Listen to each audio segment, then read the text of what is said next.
现在是下午3点40，我们坐飞机现在去福建。本来是想开车的，2000多公里，太远了，有可能会很危险，就是开长途嘛。大家祝我顺利，把这个菜学到手。现在我们准备出发。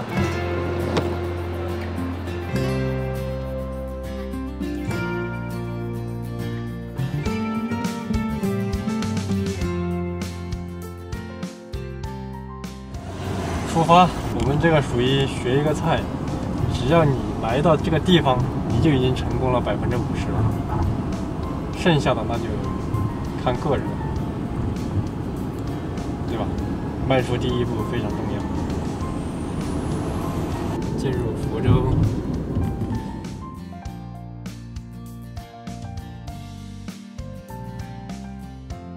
佛跳墙。传统菜当之无愧的头把交椅，因为原料的昂贵、过程繁复，让这道菜成为站在中餐塔尖的一道国宴名菜。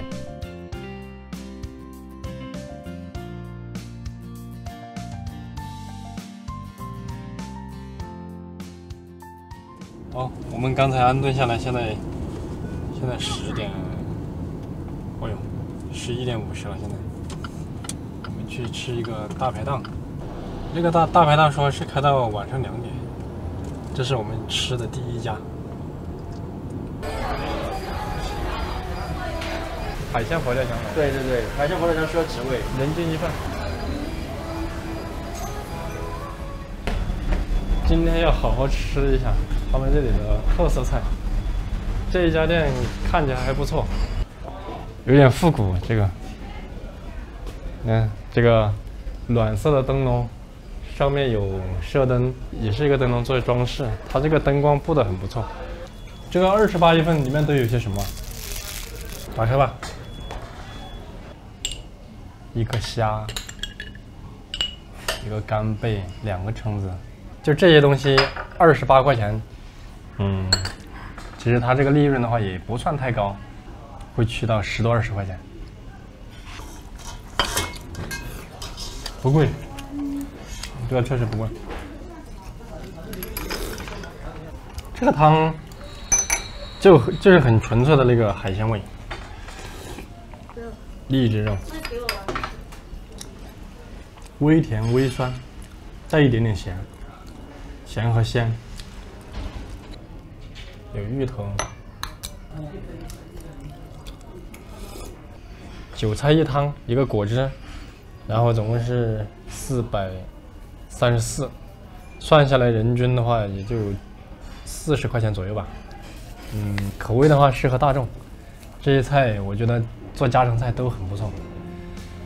在福州，当地很多餐馆都有这一道菜，从几十元到数千元不等，汤头和食材也会因为价格有所差别。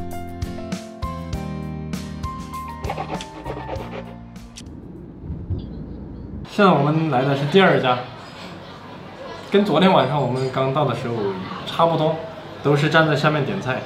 他们这里都是把那些海鲜啊、那些菜呀、都是做成弄好的，放在外面供客人挑选，感觉还是挺不错的。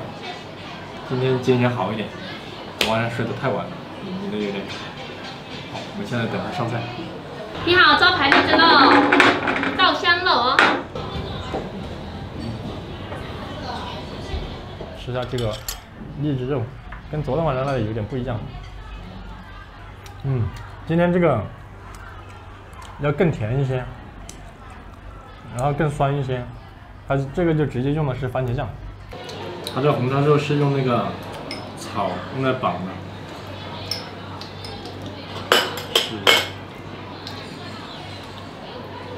这个在我们那儿的话也是用稻谷草来绑。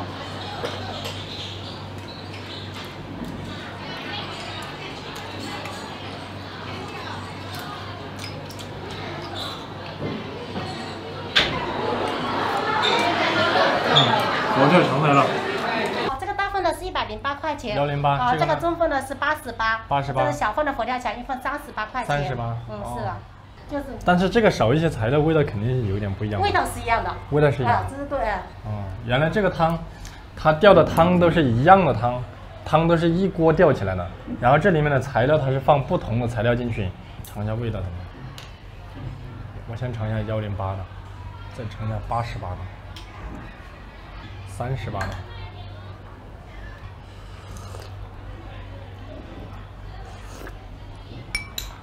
这3个味道基本上都差不多。我发现有一个特点，不管现在这个店里面108还是88还是38，这个菇的味道特别重，这个菇香菇的味道特别重。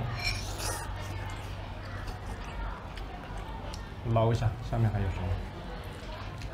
猪蹄尖啊，猪肚，这是什么？这是火腿吗？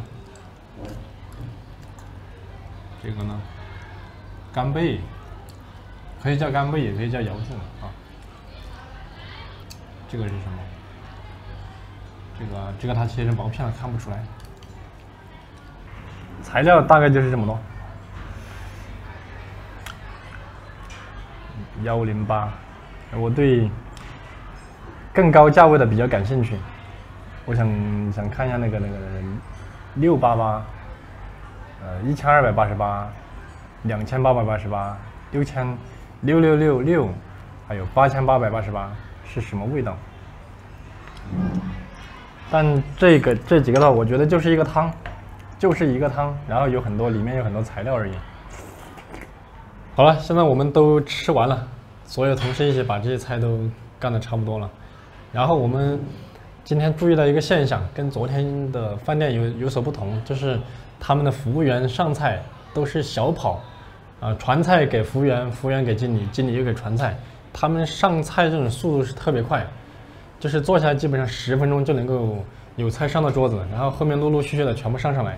就是我看你们为什么上菜都在跑啊？上菜我们这是因为我们也没有说是个人，因为是一个团队嘛，我们团队效应就是这样，一个环节接一个环节，这必不可少的，要让顾客感到舒服。你们出来，我们服务行业就是这一点，我们就是做服务行业。你们进来，感觉这次吃了舒服，下次还会来，这是我们的宗旨。对，我觉得进来虽然说这个地方不是说装修啊什么，不是最高档的，不是怎么样，但是给人的感觉，服务行业它应该有的东西，感觉体现出来了。这个就是我以前有讲过的，不管是干经理也好，传菜也好，服务员也好，这就是干出了尊严。然后这一家吃下来，整体感觉也还可以。我最喜欢的就是它里面的那个工作氛围，团队之间的默契，这个就是我一直所追求的东西。本想晚餐可以去感受一下昂贵的佛跳墙，没想到要提前预定才有。预定好了第2天的晚餐，正好有时间可以去福州逛一逛。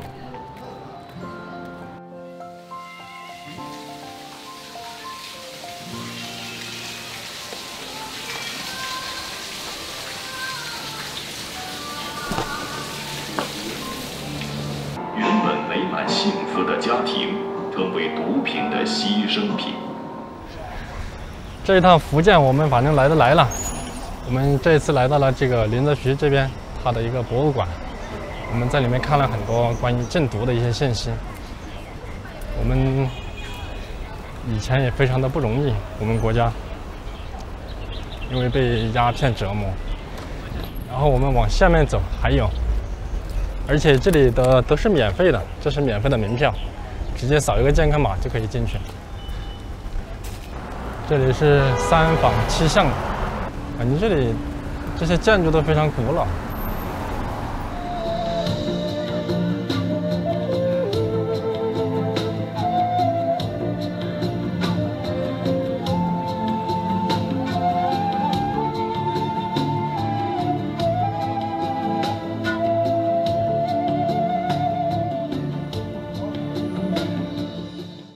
这个是多少的？1288，好，需要让开吗？这个？这种佛跳墙才是它。你尝一下什么味道？我这边长乐福饼可以搭配佛跳墙一起用。这个是什么？长乐福饼，一生长乐。长乐福饼。对。这个汤像红茶一样，就像他刚才给我倒一杯红茶那个颜色有点像，尝一下味道。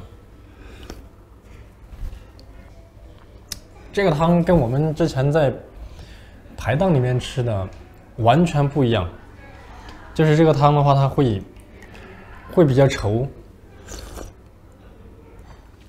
我现在把这个捞出来给你们看一下，可能刚才看的不是很仔细。一颗鲍鱼。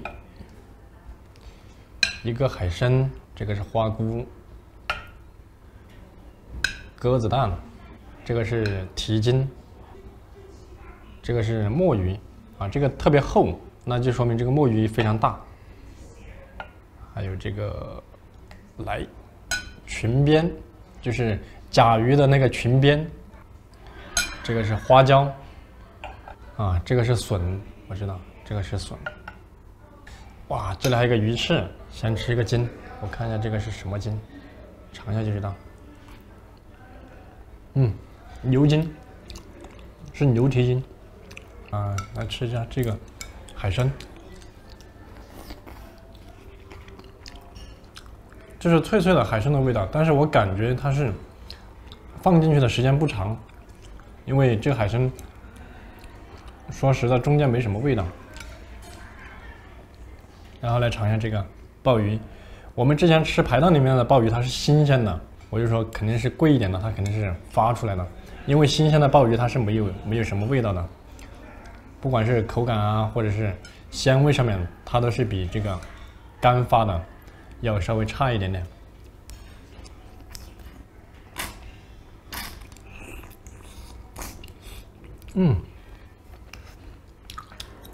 就是有一股我们小时候吃的那个河蚌的味道，蚌肉的那种感觉，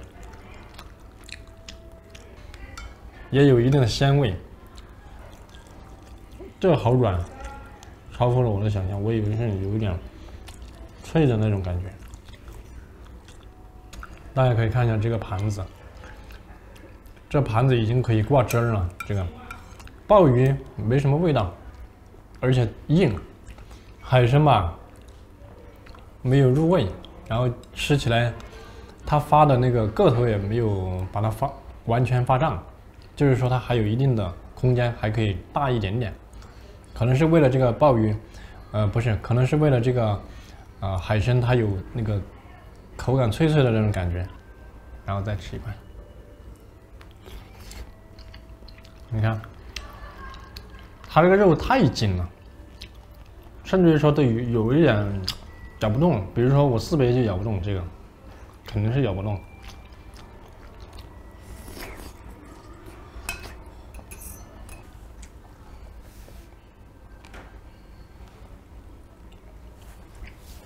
感觉这个腮帮子要抽筋了。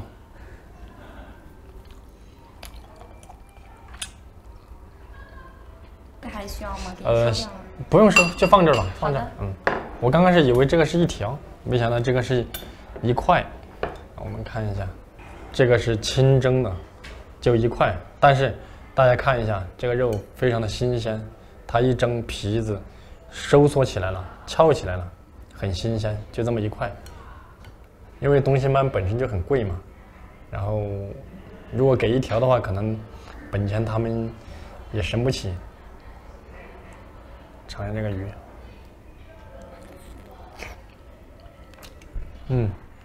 鱼肉很新鲜。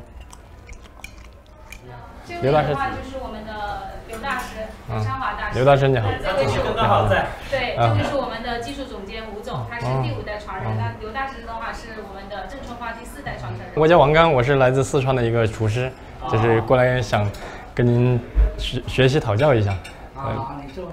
好，就是您这边经理也跟我们说，最好是点3个相同的套餐，我们不同的套餐都点了，就是想看一下这个里面的食材有一些什么不一样。它的区别有区别啊，制作它就很讲究，很讲究。你那个汤这个汤子比北京那个汤还好，为什么好呢？原材料好。原材料好一点。它这个方面味道不一样。我去钓鱼台、去人民大会讨稿，都是从我们福州到山区去，到田里边上去找到了，这只谁的？谁家的？好，你卖多少钱？90，我给你100，拿走了。是这么带去的。这原材料跟一般外地搞不到。是。然后我们这个汤，你看，我感觉有一点像我们四川的那个开水白菜，一道精品菜。对，那功夫很讲究，你一般的那个师傅做不出来。是，对吧？他要三扫三吊。对。那个汤对了。对。它是跟自来水、开水一模一样。它这个汤也是透彻的。但是颜色不一样。这汤一般要最好的时间是在7个半小时到8个小时。7个半小时啊。对，少于7个半小时效果达不到，过了8个小时，效果也不一样。而且它这个那个火候一定要掌握好，什么时候用大火，什么时候用中火，什么时候用小火，这个也不同阶段不同的。对。火候不一样，有的烹调这方面有改进了，现代的东西多了，但老祖宗的东西慢慢丢掉。所以我在全国活动上一直在强调，包括现在卢光伟写那本书，那个准备写那个中餐概论，你就记住一个中经典，老祖宗东西不能丢掉，你这本书才能成功。你要把老祖宗的东西丢掉了，或者是篡改很多了，你这本书不行。我一辈子就做好一道菜，就做这一道菜，就做好一道菜，其他菜会吧会，做的不好，是，每一个菜做好了，做几十年也不容易。现在我们这个佛跳墙的话，就先已经吃完了，现在介绍一下它的配菜。然后这一个是金蒜蒸小龙，就是龙虾，然后这里还有一个炖汤，让我尝一下味道怎么样。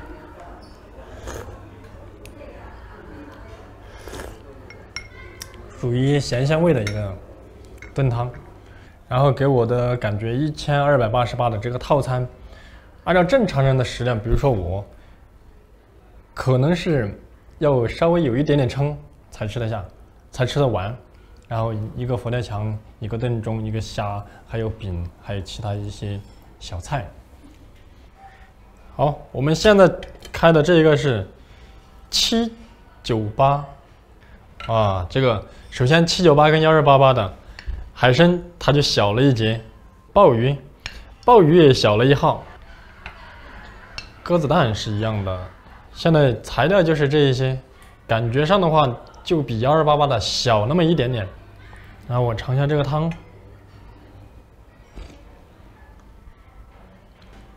汤底是一模一样的，然后就是无非就是小号的。好，我们来看一下498的是个什么样子，有什么区别。我们先来看一下海参，这个的话海参个头跟798的是一样的，鱼翅略小一点儿，花椒要小一点儿。498跟798之间相差不大，就只是材料上面。我再尝一下这个汤有什么不同。这个汤是一模一样的，3个价位的汤是一模一样的，它的粘稠度都一样，然后仅有一点不一样，就是材料上面有一点点不一样，套餐上面的东西要少一些，就不会有什么龙虾，就不会有这个蒸鱼之类的，就少一些这些。其实这个菜它就是汇聚了，我们所有的山珍海味、鲜味的东西都包在这么一锅里面了。所以这一次我们回去一定要把这个技术解析开来，让大家吃到，就是按照这个做法，你去买你喜欢的材料，在家里面做一份自己心目中的一份佛跳墙。虽然闽菜以烹制山珍海味见长，但是这里的家常菜也很值得一试。菜品无论荤素，都清鲜且醇香。如果是我的话，我更沉浸于去做菜的这个过程。其实吃的话，我认为是最后我们享受一个成果，我们应该体验一下下厨的快乐，更多的是下厨的这个过程，还有这个快乐，最后出来的东西，辛劳的一个成果。总听人说福州是有福之州，这个福里面肯定有一大半是口福了。